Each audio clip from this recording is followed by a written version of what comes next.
everyone, and welcome. I'm Samantha Kite, the Head of Industry Security at GSMA, and I'm absolutely thrilled that you're here at the first Security Summit of MWC. At this summit, we really want to highlight the security activities being done in the industry with the aim of informing us about the realities of the threat landscape and inspiring us to find solutions. I'm especially grateful to Palo Alto, who've been so supportive with the security activities across MWC. Across the 3 sessions, we've assembled a group of leading security professionals from around the world who are leading in this field. They have a wealth of experience to share with you to think carefully about these security topics. I want to thank them for their time in advance, for being a part of this. We trust that you'll find these sessions informative and enlightening. So without further delay, I'd like to introduce our keynote for the summit and the CEO of EMEA and LATAM for Palo Alto Networks, Helmut Resinger.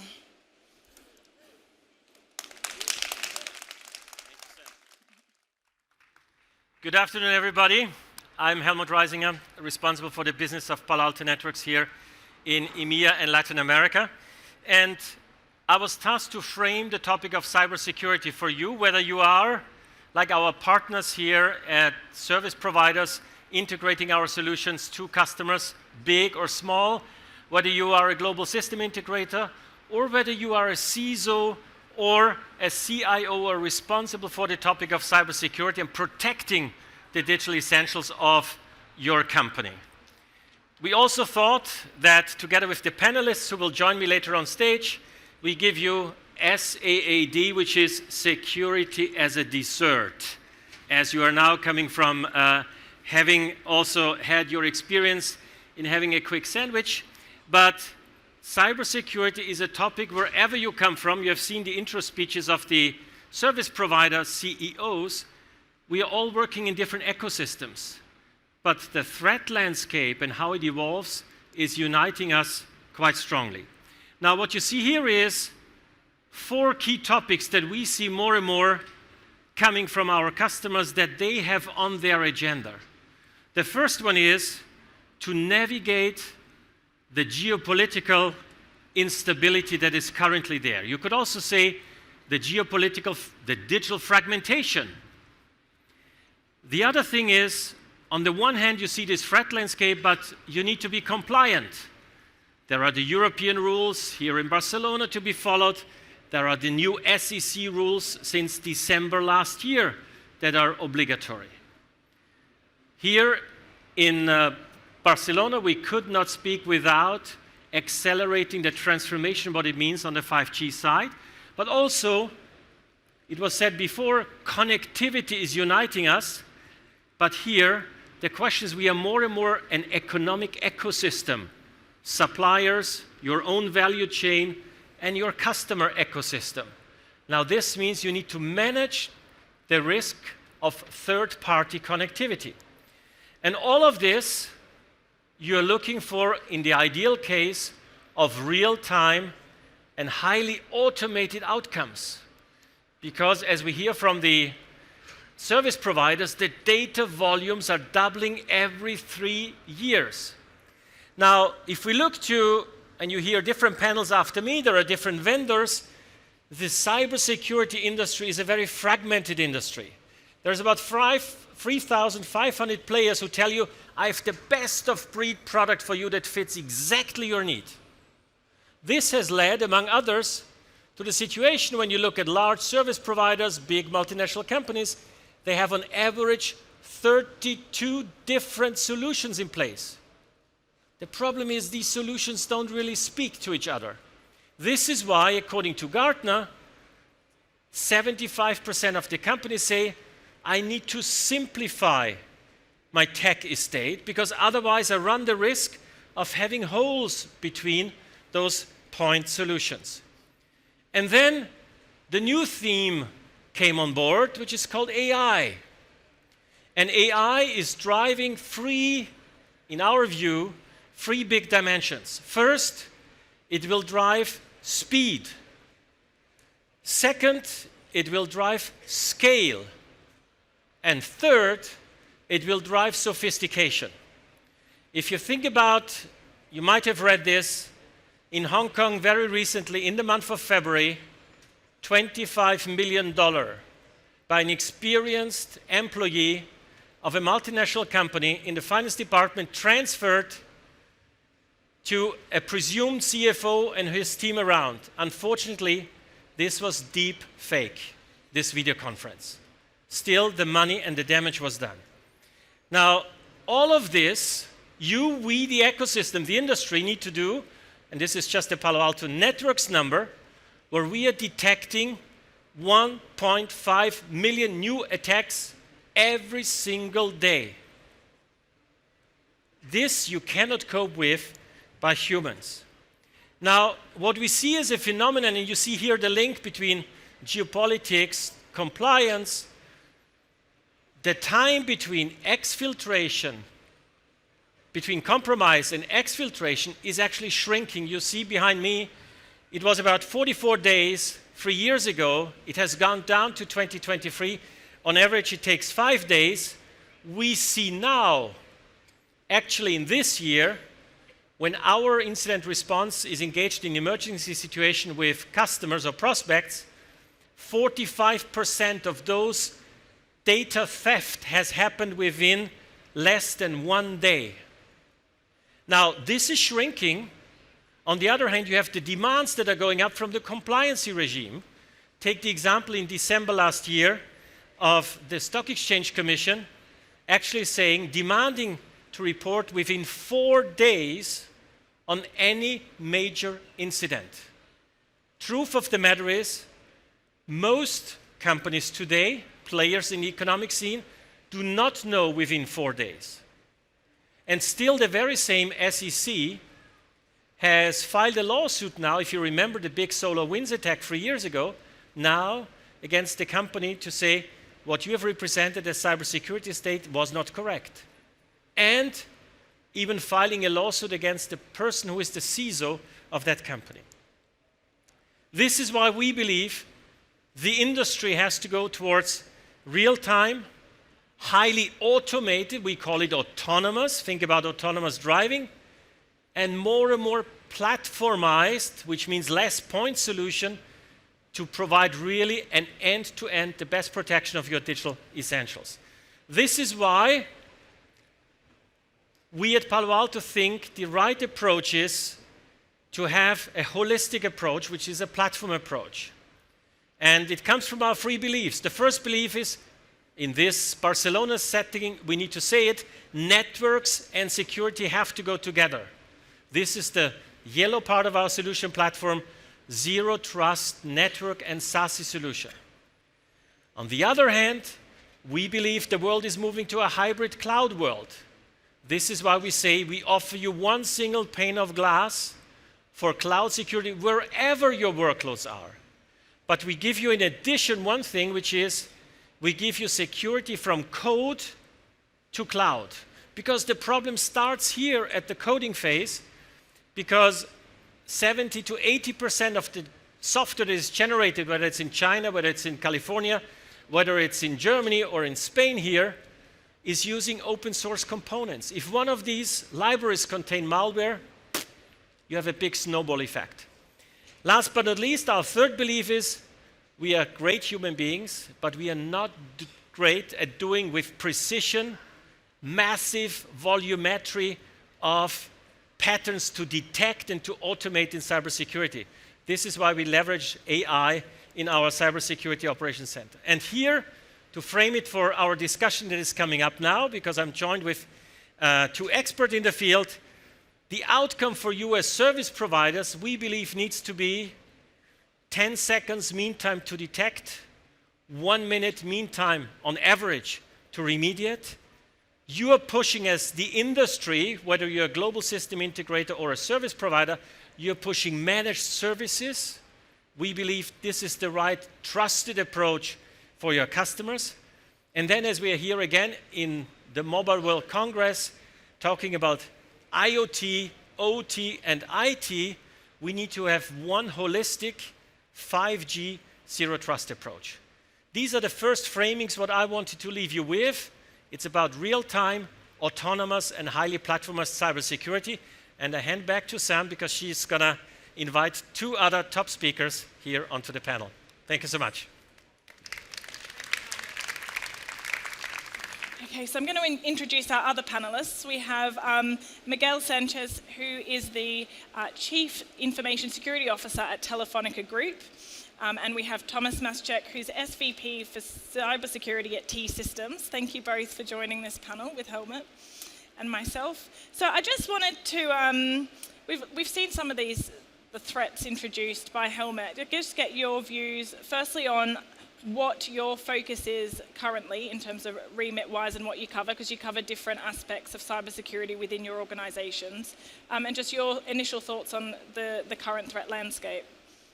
Okay, thank you very much. Thank you very much, GSMA organization and the sponsor for the invitation. For us, it's a privilege and an honor to be here today.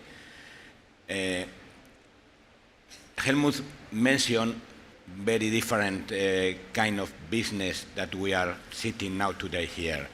Telefónica, as you know, is a big telco.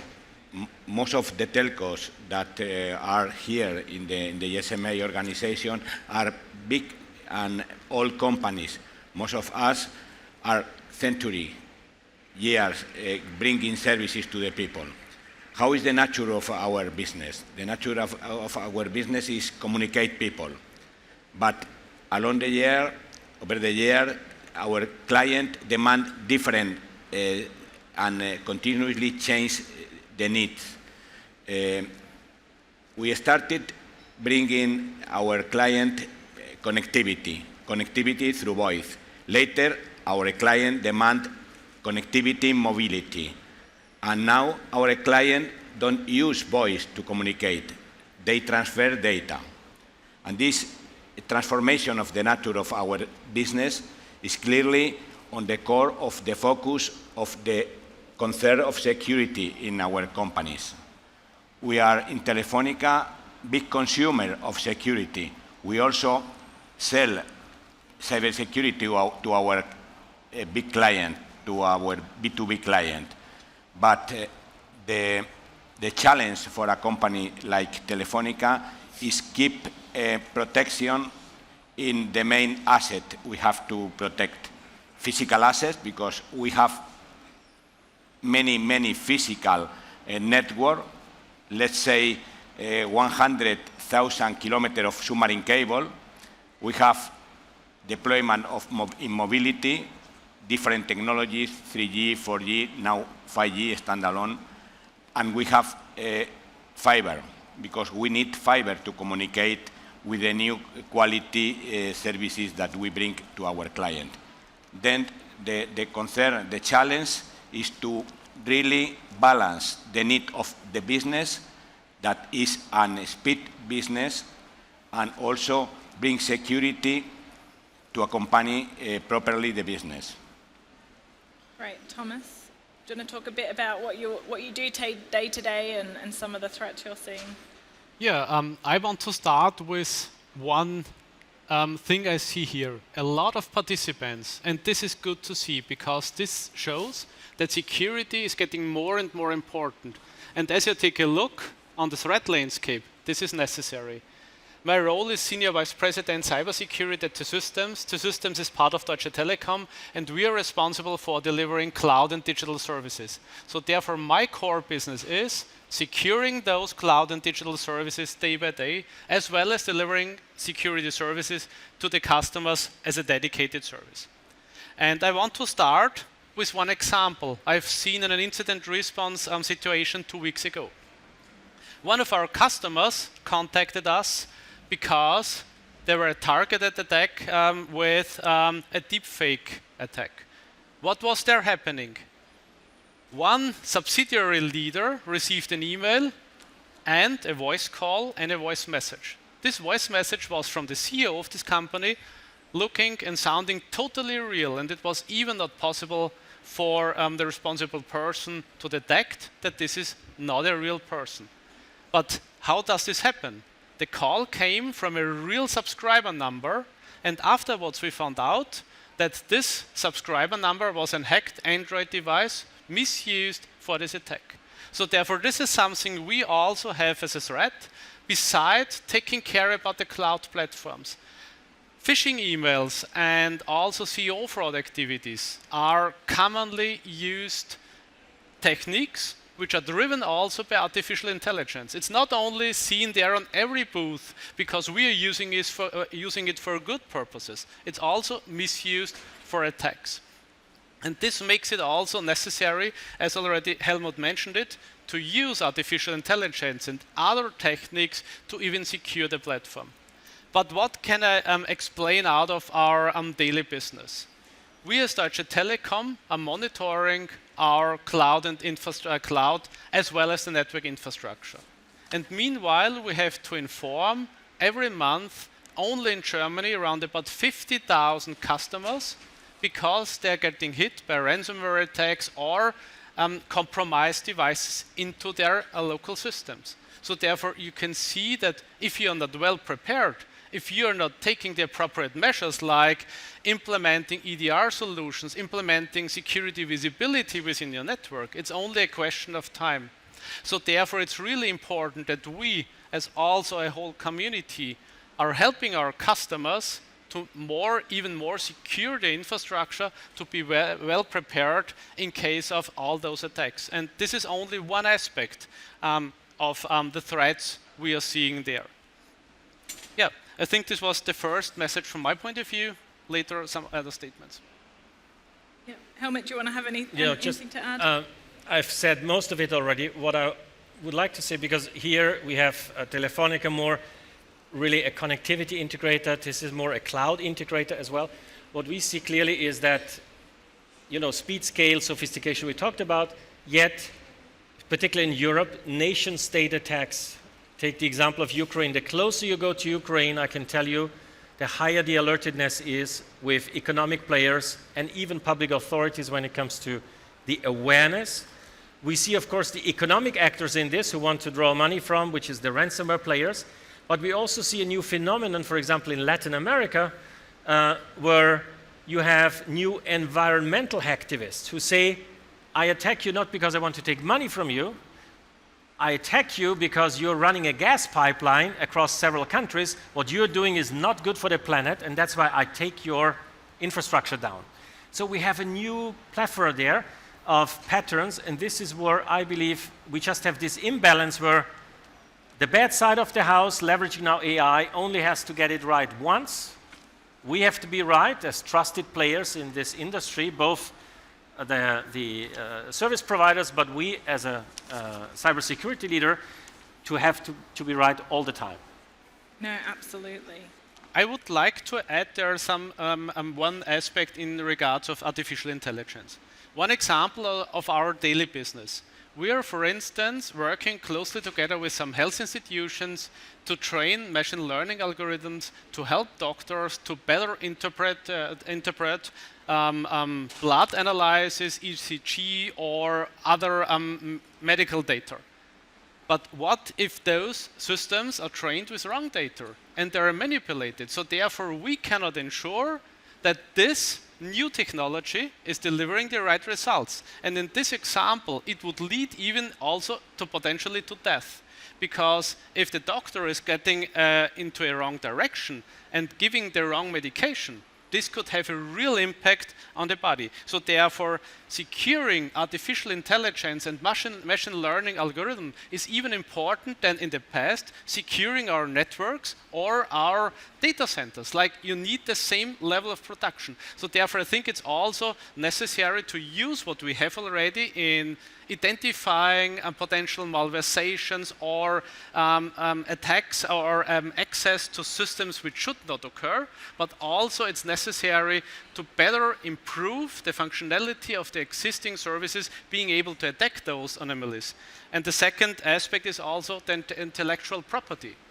If we are training those new AI and machine learning algorithm, it's, I would say, the core of how the service is working. If you lose this data, everybody else who has it in their hand can do the same. So therefore, it's really important when we are introducing this new technology that we also take care about how to protect it.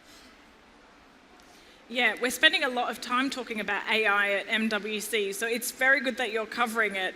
And I think it is definitely a challenge for the telco industry, but are you seeing some of that as well within telco? What are you seeing that's maybe specific more to telco and more, again, I mean, Helmut also mentioned LATAM. Are there any regional differences between some of the threats that you're seeing in different regions for Telefónica?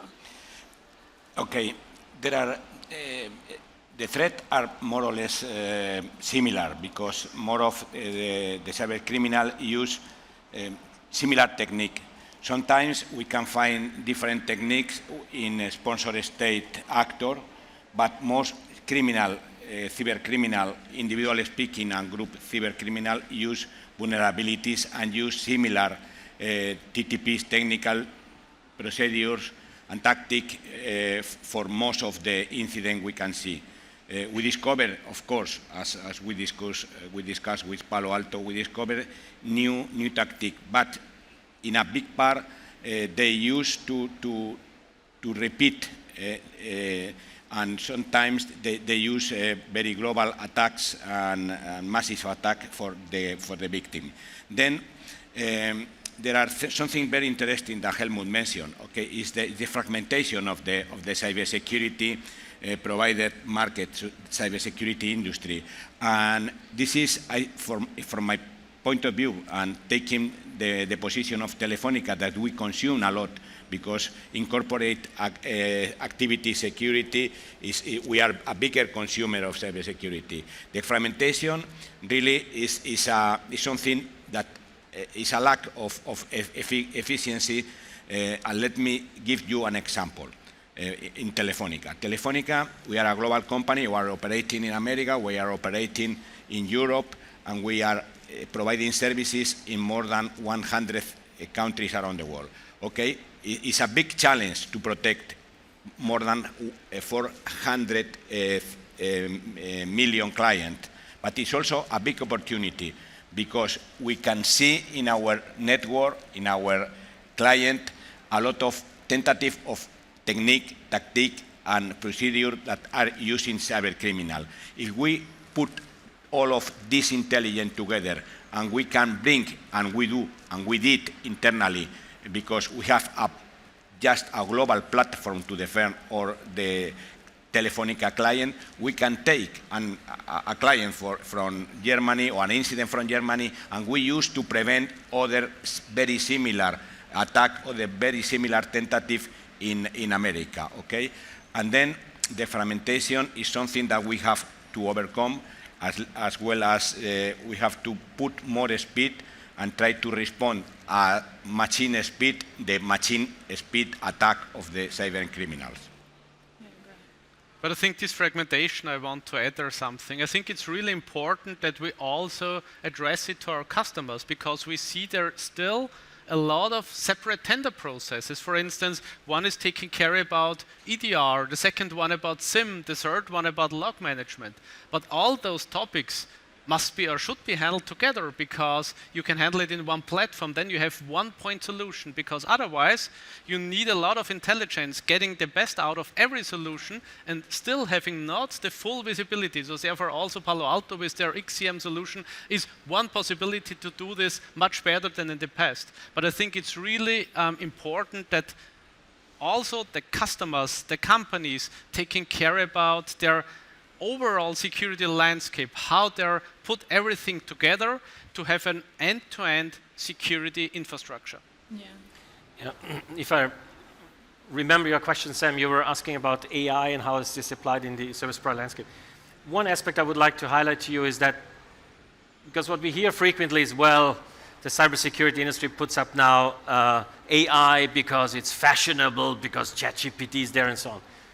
Palo Alto Networks have been doing this for more than 9 years in terms of AI. And the difference what we are doing there is, because when we discover so many attacks per day, you trust us and your service provider that we are precise on that. If something is bad because we correlate identity, application, device, and the behavior, you expect from us that we are precise, not generative, right?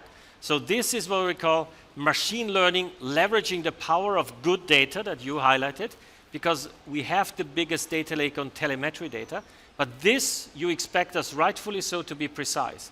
On the other hand, with ChatGPT, another large language model, what we can do better is to give you an even more customizable user interface. That's the nice beauty thing that came new.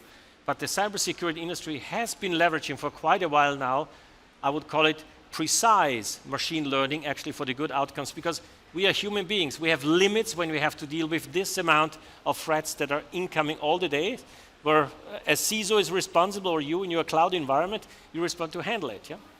No, absolutely. I think it'd be interesting to maybe discuss how we can be more resilient. So let's talk a little bit more about maybe solutions. We've talked about a few problems.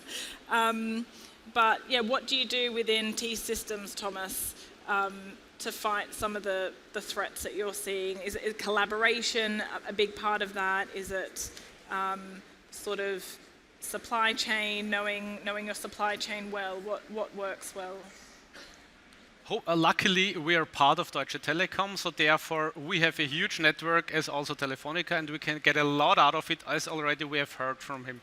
So therefore, we try to get really the best out of what we see on how our attackers are approaching our customers, which techniques are they using, which tools they are using for their attacks. And so therefore, we are generating a lot of indicators of compromise, and what we have established there is a global security operations center network within Deutsche Telekom. So therefore, we share all those informations with all parts of Deutsche Telekom so that everybody can get the best out of this infrastructure. And we also work closely together with the local governments, because it's important. For some extent, you're not allowed to block data, for instance. The DNS security is an important topic. Meanwhile, we have there a close collaboration with them, and we're blocking a lot of fraudulent domains, because this can also prevent our customers in clicking on a phishing email and getting infected. But on the T-Systems side, the cloud infrastructure is targeted more and more also on the application level. So therefore, we are working closely together with our partners to get this end-to-end security, what, for instance, Helmut already addressed, starting from the development process in our digital department, when the software development starts, till the operation. So therefore, every stage must be secured, and afterwards also scanned upon probable existing vulnerabilities. So therefore, it's a daily business, it's a hard work, so therefore even using AI to make it a little bit more efficient is important for us, because security experts are difficult to acquire, because the market is almost empty, because everybody needs high-skilled security experts. So therefore, for us, it's also about getting more efficiency into our security operation, as well as sharing information with our within the company, but also with partners, because we're all sitting in the same boat. And if you're not working together, we are much weaker compared to a large network of companies and partners working together. Yeah. Helmut, did you want to? Yeah, your topic is resilience. So I think there is a macro dimension and a micro dimension. Macro dimension, you know that in Europe, European Parliament passed the NIS2 regulation, which means has to be effective, enacted in every country by November this year, 2024, not later. This means that all of the number of critical companies, infrastructure players, take my neighbor's country here, Germany. In Germany, the number of critical infrastructure organizations will go up from before about 2,800 to 29,000, which means a factor of 10. Who will prepare themselves, given the framework, in a much more better and resilient way to fare. So that's what I call the macro aspect. On the micro aspect, and I think Miguel can talk about this in the 5G arena, of course, a lot of these critical players are also doing private 5G, as an example, but there the topic is really deploying zero trust approach in the security language across your IT and OT world. Yes. Yeah. Yes, let me just complement a little bit in resilience. We introduce a concept that I think is quite important, underline a little bit, we are not much time, but it's co-responsibility. That brings together many things. Co-responsibility is because the threat is not a threat that we can solve alone. Nobody. No companies, no vendors, no state, okay? And internally in a company, it's not a question of security organization, a question of every employee. And in society, for an state, it's not a question just of the security forces of the intelligence agency, but the citizen also. Then co-responsibility is very important.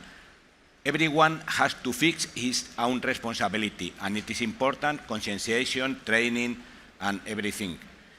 Let me just elaborate and move a little bit to, because of the mention, the allusion of Helmut, 5G.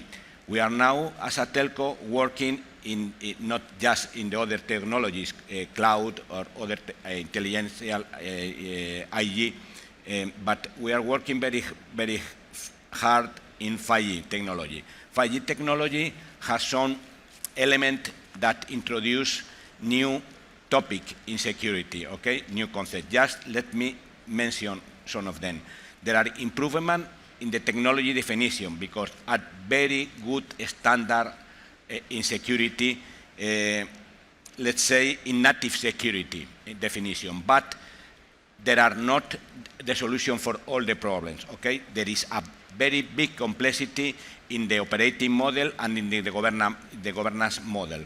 And we are working in advance, try to prevent all these different questions. For example, 5G introduced new capabilities, new functions. We will open our network to new services. We will bring slicing. We will bring multi-access edge computing, okay?